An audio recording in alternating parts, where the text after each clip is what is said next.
Baik, ketemu lagi dengan Mufid di sini. Sesi kali ini saya akan membahas tentang sinkronisasi dengan kelas point. PowerPoint kita sinkronkan dengan kelas point, di mana PowerPoint-nya nanti bisa kita sharingkan, bisa kita komunikasikan, bisa kita uh, gandengkan dengan laptop ataupun handphone di audiens secara langsung, secara sinkronus. Part 1 kemarin sudah bahas tentang class point introducing dari mulai induh sampai dengan install. Part 2 sudah saya bahas materi tentang fitur-fitur di class point, fitur di bagian bawah, terutama dari mulai fitur spidol, annotation, blackboard, eraser, pooling sampai dengan pick name. Cek aja di videonya di deskripsi video ini untuk part 1 dan part 2. Sesi ini adalah part ketiga. Di part ketiga saya akan membahas tentang fitur interaktif quiz. Di mana di interaktif quiz kita bisa melangsungkan beberapa tipe soal, tipe quiz. Yang akan kita bahas di sesi kali ini adalah tipe multiple choice ataupun pilihan ganda. Kita mulai ya. Gini loh simulasinya. Let's get started. Kita akan mulai. Ini adalah video tutorial ke-373. Bagi kawan-kawan yang menginginkan video 1 sampai dengan video terakhir, insya Allah update satu hari satu video tutorial. Cek saja di Instagram saya. Nih linknya. Di follow aja ya. Bagi kawan-kawan yang pertama kali mampir di channel ini adalah channel pendidikan. Saya coba dedikasikan satu hari satu video tutorial. Remeh bagi kita, bisa luar biasa bagi sesama. Yuk, kita mulai aja video ke-373 ini. PowerPoint ditambah class point, part 3.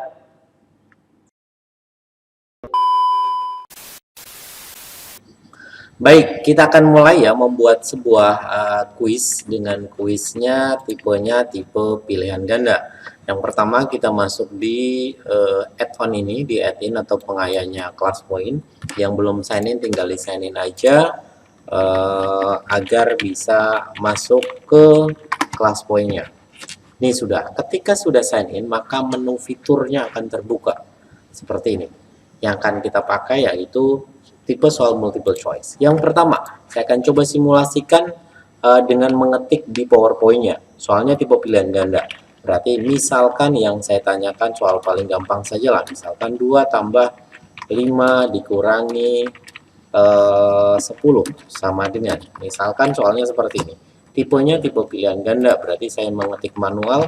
Berarti A adalah min 3. Misalkan di sini 6, 7, 8. Misalkan seperti ini. Opsinya ada 4. Jadi agar ini menjadi interaktif dengan audiens, maka kita ambil yang di sini, multiple choice. Ketika multiple choice ini diklik, maka akan muncul satu button atau satu tombol untuk mengaktifkan itu. Tipe pilihannya adalah multiple choice. Kita coba opsinya ada 4 di sini, berarti 4. Yang ini saja sudah selesai sebetulnya dengan model seperti ini. Jika tipe soalnya nanti berupa tipe soal yang boleh menceklis beberapa kali, maka tinggal ditambah yang ini, low selection multiple choice. Berarti tipenya nanti siswa ataupun audiens bisa mencentang beberapa kali atau memilih beberapa soal, beberapa opsi jawaban maksudnya. Kita buat kuncinya, has a correct answer. Jawabannya adalah 2 tambah 5 kurangi min 10 adalah min 3. Berarti kuncinya adalah A. Sudah. Setelah itu, kalau misalkan akan dibuat nanti competition mode, akan muncul leaderboardnya, siapa yang paling cepat, siapa yang perankingannya muncul, karena waktu paling cepat dan paling tepat, maka dicentang competition mode. Maka tampilannya menjadi berbeda, lihat. Kalau ini hanya multiple choice saja, ketika saya centang akan muncul gambar piala atau leaderboard. Selesai. Untuk yang centangan opsional di sini, pilihan opsional tinggal start question with slide. Berarti ketika slideshow nanti akan menjadi langsung dia play. Kalau saya biasanya tidak. Hasil kita manual guru yang melakukan. Lanjut. Dengan mode yang kedua, boleh juga kita ngambil soal dari yang sudah ada. Bisa juga copy paste atau bahkan soalnya kita tinggal cropping sebuah gambar. Misal, saya ngambil browser dan browsing dari Google, misalkan ada soal kayak gini. Ini boleh juga tipe soalnya berupa soal berbentuk gambar, misalkan ada soal ini tadi saya coba cari-cari, misalkan ada soal gini, lambang sila ke 3 Pancasila, berarti ini tinggal saya ambil aja, tinggal saya select areanya, saya copy saja ini. Setelah itu saya masukkan ke PowerPoint, setelah itu kita paste. Ini tinggal diperbesar saja. Oke. Lambang sila ketiga Pancasila, berarti kita tanpa harus mengetik juga bisa. Tinggal kita tambahkan tombol perintahnya, multiple choice, pilihannya ada 3, punya jawaban Persatuan Indonesia. Berarti yang mana coba? Ayo. Yang mana gambarnya coba? Persatuan Indonesia berarti adalah yang B. Oke. Ini berarti centang yang B. Competition mode centang. Selesai. Bisa juga diambil seperti itu. Atau boleh juga ada tipe soal cara lain. Misalkan saya tinggal ambil saja gambar dari bagian sini, insert. Ketika kita membuatnya, komputernya berkoneksi dengan internet, maka kita ambil saja gambar dari online. Misalkan saya ambil soal nama hewan misalkan. Oke, tinggal cari saja. Kita cari, pilih-pilih soalnya mana, misalkan ini. Tinggal saya insert saja. Insert. Oke, di sini berarti yang termasuk hewan karnivora adalah, misalkan gini ya. Oke, yang termasuk hewan karnivora adalah, berarti kita aktifkan buttonnya, kita aktifkan perintahnya dengan multiple choice. Klik di sini, mau ditaruh di mana, kanan, kiri, atas, bawah, bebas. Opsinya ada 4. Has a correct answer, jawabannya berarti adalah D. Terus competition mode, cetak. Selesai kita membuat soal. Oke, selesai kita membuat soal, kita akan simulasikan bagaimana berkomunikasi dengan siswa. Baik, saya akan coba simulasikan di sini. Ketika kita akan menghubungkan dengan siswa atau audiens, maka syaratnya kita harus slideshow terlebih dahulu. Ketika di slideshow seperti ini, maka akan muncul kode kelas di sini. Kode kelasnya akan muncul. Di sini akan muncul si siswa ataupun audiens nanti akan join ke kelas point app. Di sini terlihat ada kelas point app. Setelah itu siswa akan masuk ke kelasnya, dinamai namanya. Setelah itu kelas kodenya. Kelas kodenya adalah ini 13752. Oke, setelah itu siswa akan join. Ini terlihat nanti di guru. Ketika siswa akan join, maka akan terlihat move it. Move it sudah join. Misalkan ada satu perangkat lagi, di sini tulisannya quiz time, di siswa juga sama. Akan saya cobakan join dengan 2 perangkat ya. Saya lagi peserta yang join. Di sini ada 2 terlihat. Ada move it, ada Zia, misalkan begitu. Ketika guru akan mencoba untuk bermain dengan anak-anak atau menggunakan quiz dengan anak, di sini terlihat 1 tambah 2 tambah 5 tambah kurangi 10 adalah, di sini pun tampilannya sama. Tinggal klik saja untuk mengaktifkan, maka di sini akan muncul di siswanya. Ketika siswanya guru ingin menutupi respon dari anak-anak, tinggal dimatikan saja respon gambar preview responnya.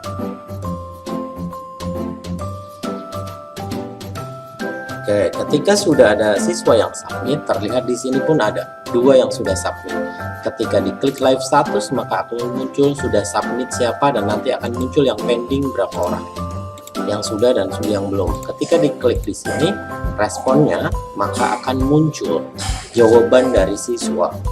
Di sini ada durasi waktunya juga. Ketika saya close submission dari seorang guru, maka di siswa atau di guru bisa menunjukkan bahwa jawaban yang benar itu mana. Ternyata jawaban yang benar adalah A. Siapa yang menjawab benar pun muncul. Ini jawaban B, siapa yang menjawab B juga akan muncul. Ketika leaderboardnya diklik, maka akan muncul siapakah yang tercepat dan tertepat. Ini ternyata move it dengan poin seperti ini. dan kita bisa munculkan insert as a slide. Jadi si leaderboard ini ketika di klik yang ini, insert result as a slide, klik, maka hasilnya tadi akan muncul di slide. Hasilnya anak-anak. Ini tadi slide-nya, ini soalnya, ini slide hasil dari pemenang yang tadi. Lanjut, misalkan saya ke soal yang kedua. Soal yang kedua, lambang sila ketiga Pancasila, tinggal diklik saja, maka siswa tinggal menjawab. Kalau diklik leaderboard boleh di insert result. Kalau misalkan grafiknya ini mau dimasukkan ke dalam slide, tinggal diklik saja. Berarti akan muncul grafiknya di sini menjadi slide baru. Lanjut, misalkan ke soal yang nomor ketiga, bentuknya multiple choice, hewan apakah yang merupakan karnivora? Tinggal diklik saja, maka siswa akan menjawab. Ketika semua soal sudah dikerjakan di bagian sini view respon, setelah itu klik leaderboard, maka kita bisa lihat hasil dari semua pekerjaan siswa di bagian show table. Nih di sini di bagian show table maka akan muncul question 1, question 2, question 3. Move it dengan skor berapa? Benarnya 100%, untuk Zia 67%, dan kita bisa ekspor hasilnya ke dalam bentuk CSV file. Kita klik maka akan terunduh. Ini tinggal dinamai saja, misalkan ulangan 1. Ulangan 1, saya klik save. Ketika sudah saya klik save, maka kita lihat hasilnya. Hasilnya ada di bagian download. Di bagian download muncul ulangan 1 untuk sebagai result atau hasil dari anak-anak. Hasil dari anak-anak ini bentuknya masih dalam CSV file. Ini bisa kita ubah agar bentuknya lebih baik. Caranya adalah kita select satu kolom kita seleksi, setelah itu masuk di bagian tab data, setelah itu text to column, setelah itu di bagian delimited, next, terus di sini ada delimiternya apa? Koma. Jadi komanya akan menjadi sebuah kolom. Next saja, setelah itu kita lihat yang tadinya bentuknya koma, sekarang kita lihat, voila, hasilnya sekarang sudah berbentuk kolom.